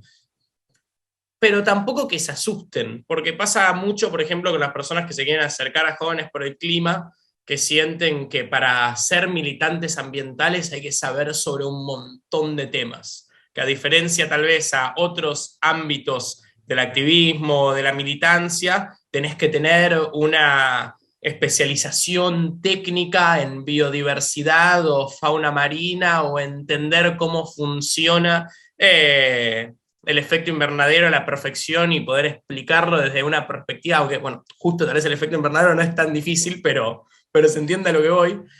Y entonces en ese sentido me parece importante empezar a buscar informarse desde un montón de ámbitos distintos, digo, desde hasta sentarse y empezar a googlear cuáles son las consecuencias del cambio climático, pero después también me parece que el segundo paso, o casi que a la par, es encontrar personas que estén con intereses similares al tuyo, porque activar en el mundo ambiental desde lo individual es muy difícil, va a ser muy poco el impacto que en muchos casos uno puede generar, y aparte es cierto que muchas veces puede ser desmotivante, puede ser desgarrador por ver cómo hace tantos años ya se está dando esta lucha y la inacción y la falta de alcanzar nuestros objetivos que muchas veces se ve, aunque es cierto que hay avances. Entonces, en ese sentido es importante armarse esa red de contención, que también es la red con la que uno puede empezar a crear, en la que uno puede, tal vez tiene una idea un día y dice, che, te puedo llamar un segundo para contarte sobre esto, y en ese ida y vuelta pueden surgir proyectos e iniciativas muy interesantes. Entonces yo creo que lo más importante son esas dos cosas. Lo primero es informarse de la manera que uno pueda y quiera, y la segunda es acercarse a personas con interés similar al tuyo, y a partir de ahí va a ser mucho más fácil involucrarse, sea desde acercarse a una organización ya existente, o tal vez es un amigo o una amiga, o un conocido, o varios, que sabés que les interesa lo ambiental también, y empezar a conversar sobre qué es lo que pueden hacer desde su área, sea desde también, si están en la secundaria, buscar más estudiantes que les involucre el tema y pensar, bueno, ¿cómo podemos construir ambientalismo? ¿Cómo podemos trabajar esta temática en nuestra escuela, en nuestro colegio? Y me parece que esos dos pasos son los esenciales, los claves para empezar a involucrarse. Muchas gracias, Eyal. Para continuar, y como lo comenté antes, a mí se me hizo muy interesante el hecho que en tu experiencia particular, Eyal, 2 de tus episodios claves que te llevaron hoy en día a involucrarte tanto por la educación ambiental te llegaron gracias a docentes, a que tuviste la suerte, dijiste tú, la suerte de tener docentes que que te hablaron de educación climática y de cambio climático. Hoy lo que nosotros vemos desde la Oficina de Educación Climática es que los docentes tampoco generalmente por el momento sí están preparados para extender este conocimiento a sus alumnos, y que muchos de hecho tienen un poquito miedo de que algunos de sus alumnos sepan más del tema que ellos mismos. Entonces yo la pregunta que te quiero hacer ahorita a Mary es, en su experiencia, y es un poco la misma experiencia, la misma pregunta que Elisa, Guadalupe y Eyal, ¿qué le dirías a docentes que quieren comenzar a lanzarse en una educación climática, pero que tampoco saben por dónde comenzar? Bueno, calma.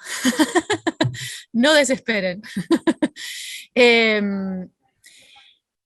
Parece enorme, el camino parece enorme, ¿no? Como toda cosa relativamente nueva. Si bien la educación para la sostenibilidad viene llevándose adelante hace muchos años, hace muchas décadas, se viene hablando y se vienen implementando programas aislados tal vez, hay muchas organizaciones en todo el mundo que vienen trabajando estos temas, que desarrollaron ya un montón de herramientas que están a disposición. Quienes trabajamos en educación sabemos que hay una vocación enorme atrás. Educadores y educadoras lo llevamos en el corazón y trabajamos con mucha pasión en todo ámbito en donde estemos desarrollándonos, ¿no? Si es una ONG, si es una fundación, si es en una escuela, si es en una universidad. Entonces este sentido de comunidad es muy importante, y también entender que lo más importante, digamos, o lo más difícil a veces es dar ese primer paso para encarar cualquier proyecto. Siempre es lo más difícil o donde aparecen más dudas y uno empieza a tener como más miedos, es decir, bueno, arranco.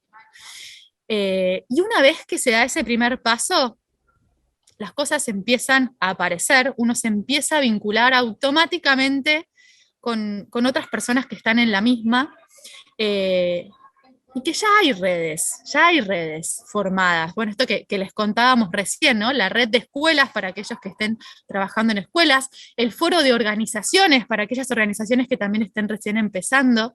Hay un montón de material y un montón de personas y organizaciones dispuestas a que la educación para la sostenibilidad efectivamente llegue, que este derecho se cumpla y que todas las personas lo tengan garantizado. Entonces, es simplemente levantar la mano, ¿no? Mandar un mensajito en Instagram, en Facebook, por donde sea, el canal que encuentren, que cada uno tenga disponible, levantar esa mano y va a llegar. Y estamos todos tirando como para el mismo lado. Somos muchos, parece que no, pero somos muchos quienes queremos un cambio profundo de esta realidad, y quienes vemos que el modelo de hoy en día no está funcionando y queremos otra cosa, queremos algo distinto, algo más comunitario, algo más cooperativo. Somos un montón. Cada vez somos más y cada vez somos más visibles en las movilizaciones, en todas las acciones que se llevan. Así que es levantar la mano, pedir ayuda, no desesperar, y que hay un montón de personas y organizaciones dispuestas a ayudar y a que esto efectivamente suceda y la realidad empiece a transformarse. Perfecto, muchísimas gracias, Mary.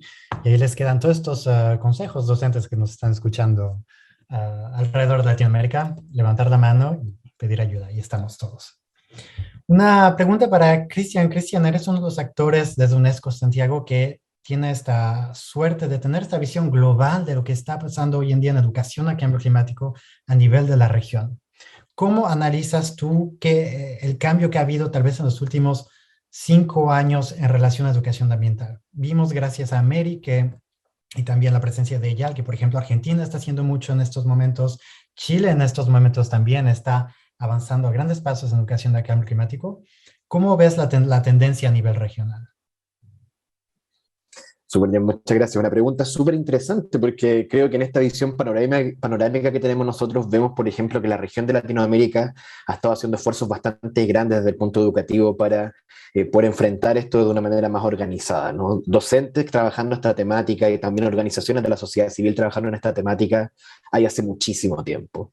Sin embargo, en los últimos 5 años han tenido mucho más espacio de incidencia, mucho más espacios de participación y por lo tanto las políticas que se han trabajado están mucho más dirigidas, tienen en consideración aspectos quizás mucho más integrales que antes, no solamente esta visión como curricular, ¿cierto?, de hablar de ambiente, check, ¿cierto?, tener posibilidades de tener un espacio de trabajo, de vivencia ambiental en el colegio, check. Todo eso ha ido cambiando un poco y se ha ido volviendo cada vez más integral.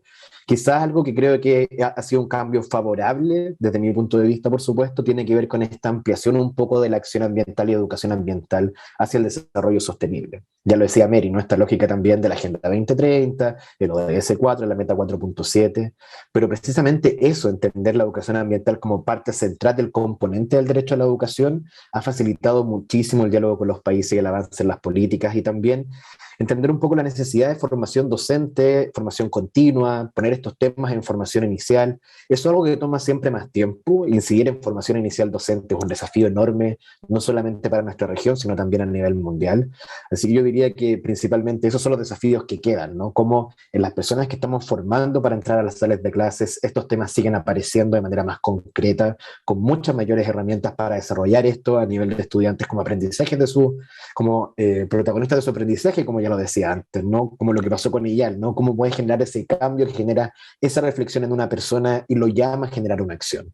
Entonces yo creo que eso sería como la observación más panorámica, ¿cierto? Todavía hay mucho que hacer, sin embargo las autoridades están cada vez mucho más embebidas de estos temas, ¿cierto? Tienen mucha más información y por lo tanto están haciendo acciones mucho más dirigidas y escuchando a muchas más personas y entre ellos también a las juventudes en muchísimos lugares. Perfecto, muchísimas gracias, Cristian. Una pregunta para los organizadores, ya veo que son las 31, nos quedan unos minutos para otras preguntas, o si no, acabamos aquí y...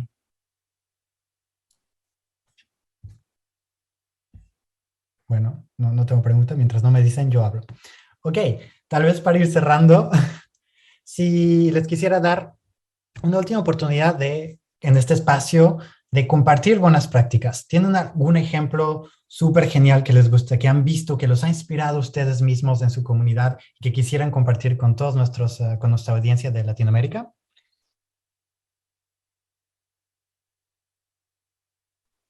Bueno, arranco. Ándale.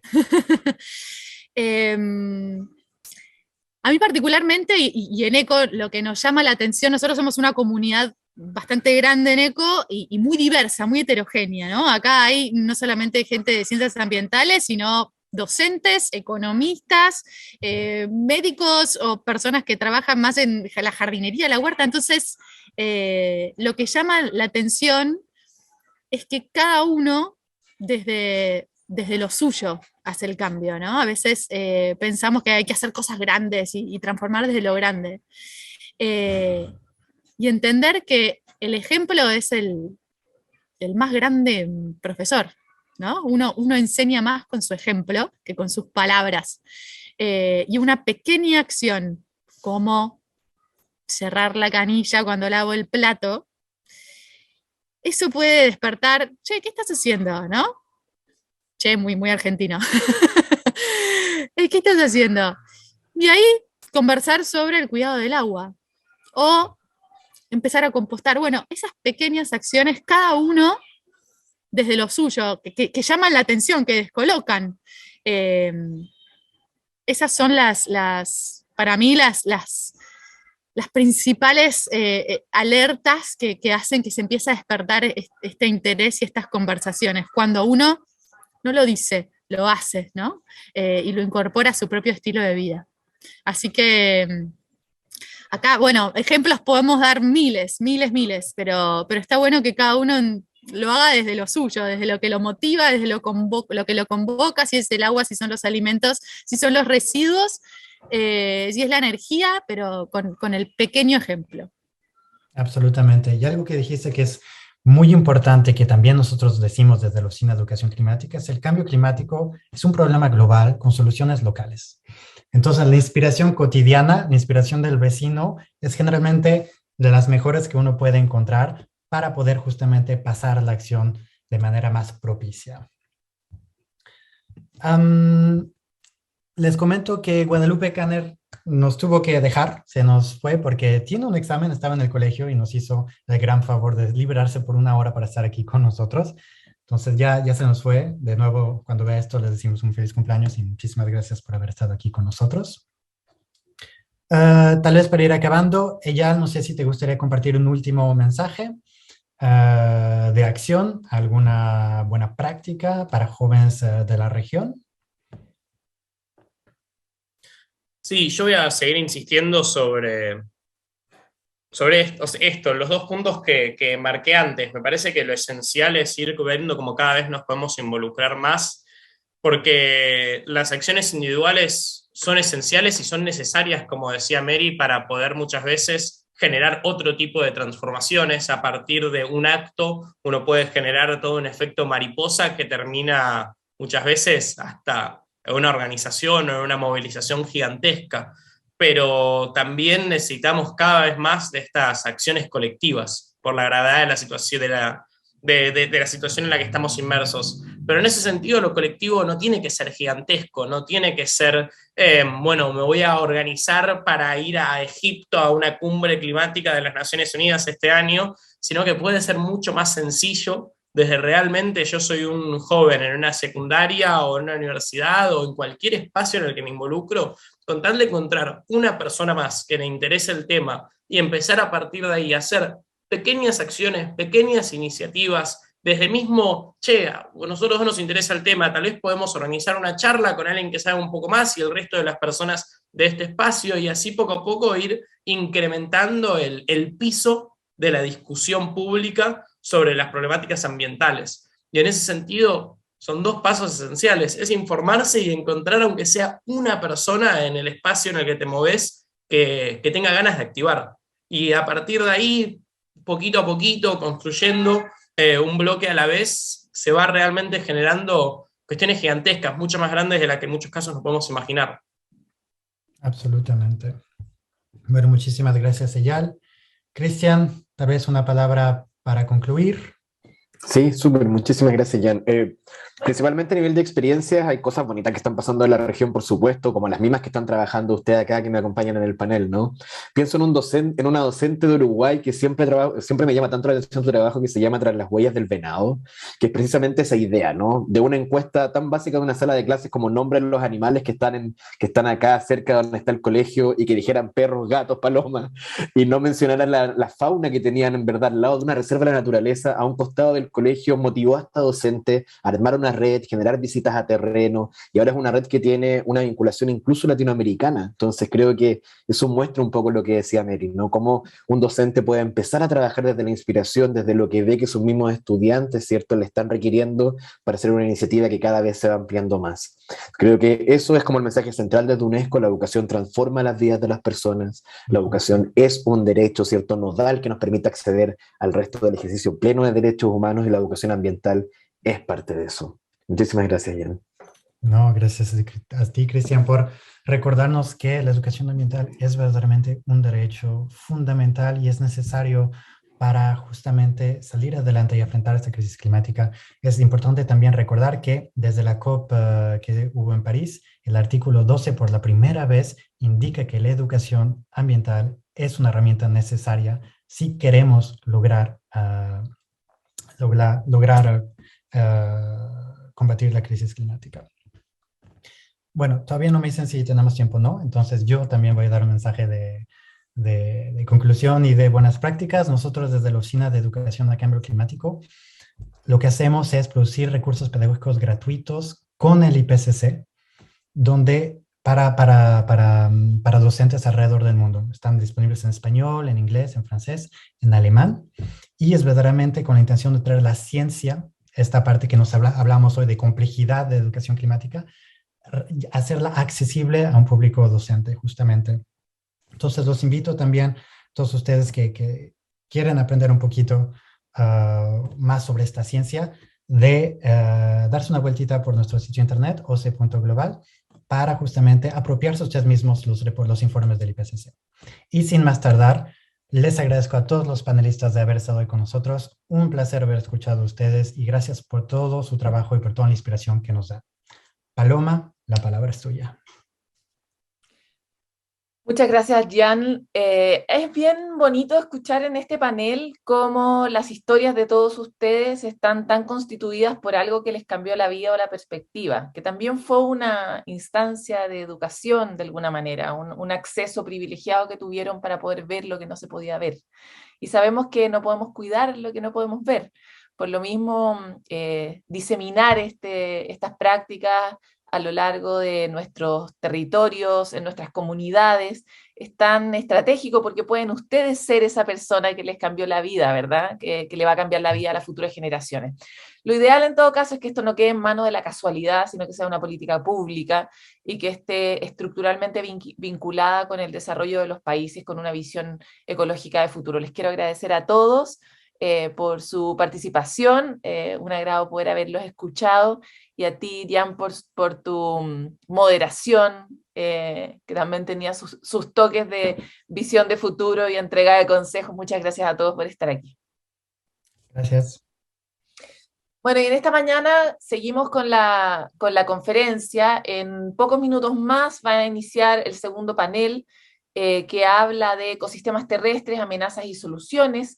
Quien lo va a moderar va a ser Marcelo Mena, ex ministro de Medio Ambiente, pero actual CEO en el Global Methane Hub y director de Fundación MERI.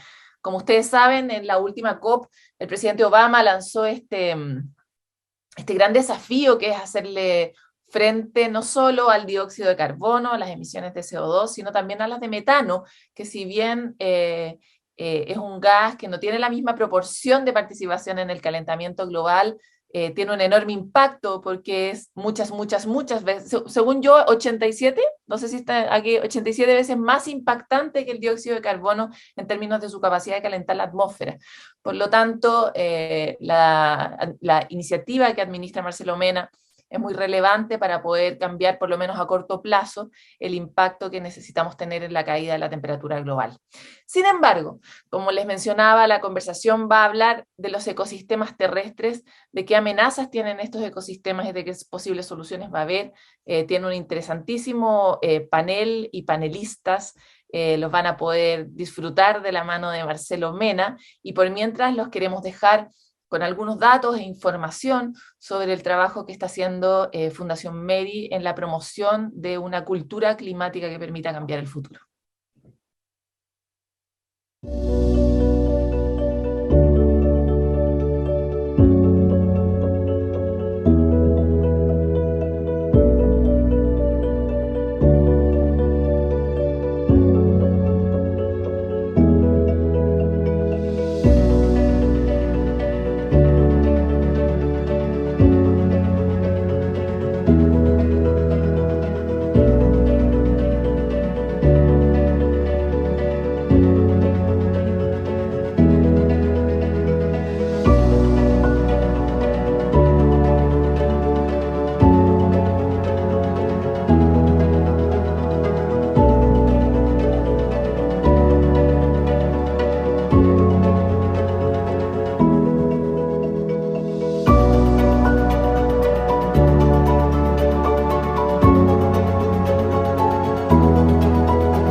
salud de las ballenas, el reflejo del océano.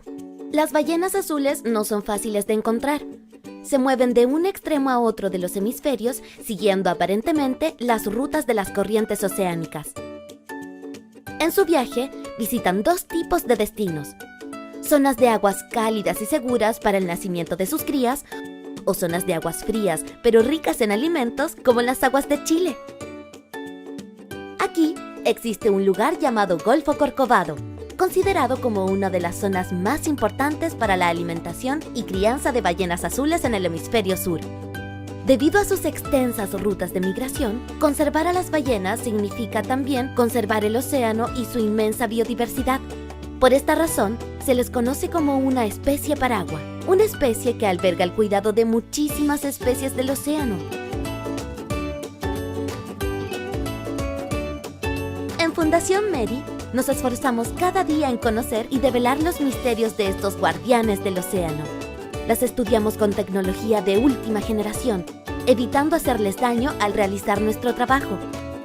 Parte importante de nuestra investigación la realizamos con Archie, el dron que nos ayuda a estudiar a las ballenas. Gracias a Archie, hemos aprendido algunas de las amenazas que afectan a estos animales, como las embarcaciones que podrían colisionar con ellas mientras se alimentan. Archie también nos facilita saber si un ejemplar se encuentra bajo de peso. Cuando esto sucede, Archie acude a tomar muestras de ADN o de las bacterias que pueden estar debilitándolas, capturando muestras de sus resoplidos. Si al finalizar la temporada del verano algunas ballenas se ven delgadas, quiere decir que algo no anda bien, ya que para estas fechas debieran haber engordado lo suficiente para emprender un largo viaje hacia aguas tropicales. ¿Crees que la salud de los océanos afecta nuestra salud también?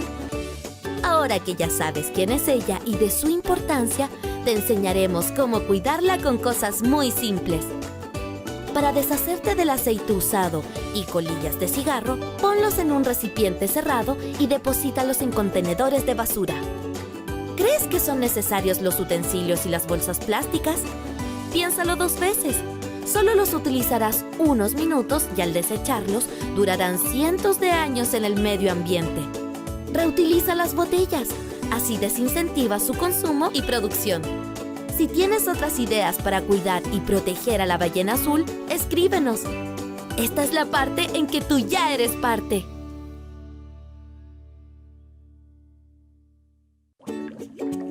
¿Sabes de qué se alimenta la gran ballena azul?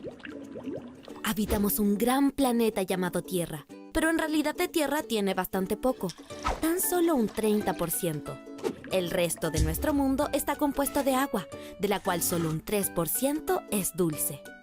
Al sur de nuestro país, en la Patagonia, se resguarda parte de ese pequeño porcentaje, congelado en algunos de los pocos glaciares que van quedando en el planeta. Estos gigantes proveen constantemente de agua pura a ríos, humedales y mares australes. En primavera comienza a haber más radiación solar, por lo que aumentan los deshielos y el agua dulce llena de alimentos para quienes viven acá: delfines, cormoranes, albatros, chungungos, pingüinos y la marsopa espinosa.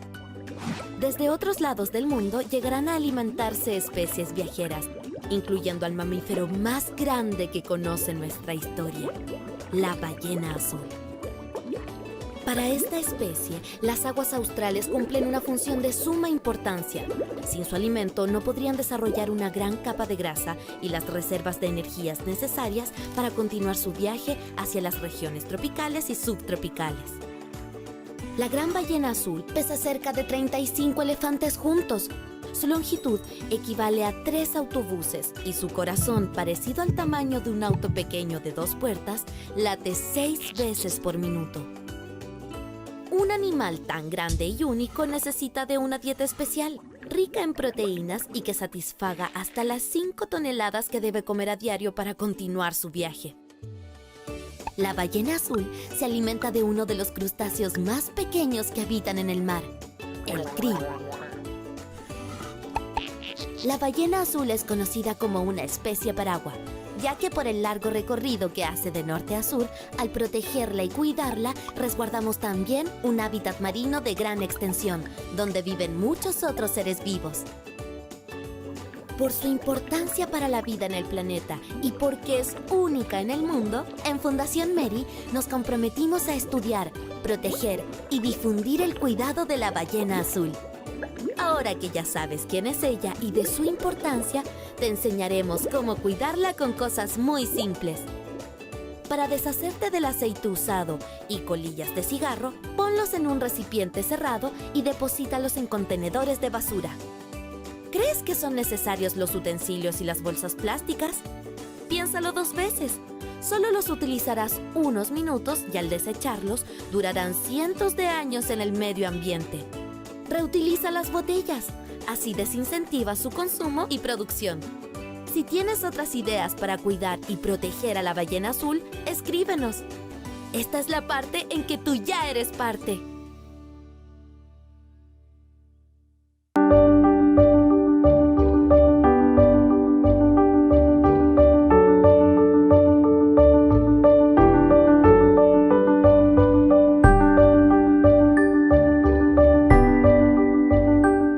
Me gusta que se realce todo el amor por la naturaleza, que los chicos vuelvan a conocer todo lo que hay acá y conozcan lo que tienen, que se ha ido perdiendo en estas localidades, aunque no lo creas. Y ahora les vamos a ir pasando ciertos elementos.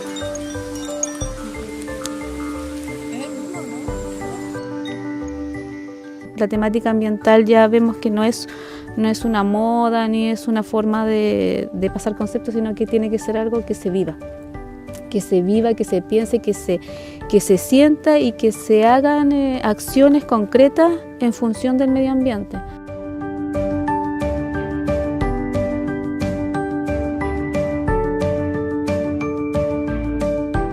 Hay algunos que nos han visto en microscopio, no sabes qué es un portaobjeto, un cubreobjeto. Yo por lo menos no sabía nada de eso, cómo es la investigación, cómo se empieza, y todo eso para mí me gustó harto y aprendí harto.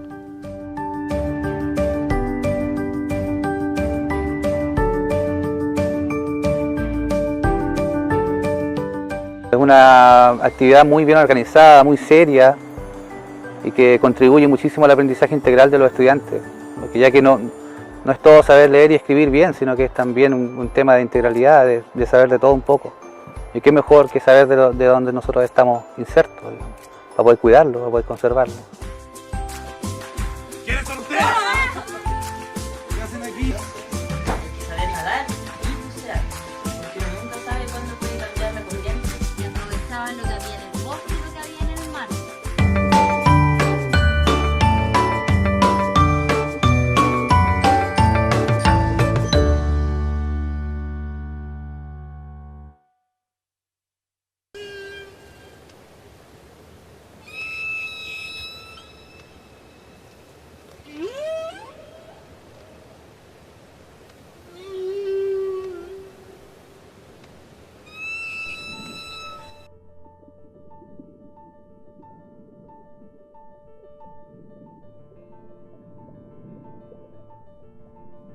Hay esta creencia que los océanos son un mundo del silencio.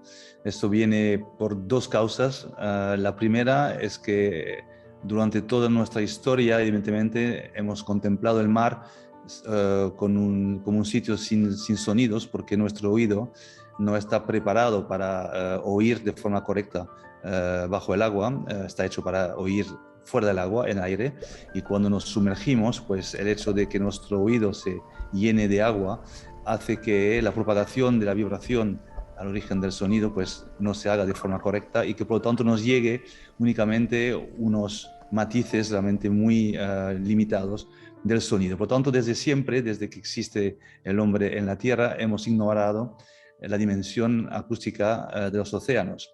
Y también la segunda razón, un poco más reciente, es esta película de los años 50 que Cousteau grabó y que se llamaba El mundo del silencio, porque justamente estaba dándose cuenta que el ser humano no podía escuchar y por tanto que el mar era un mar de silencios. Y en realidad está realmente erróneo este concepto de la dimensión acústica de los océanos, ya que los océanos nunca han estado en silencio.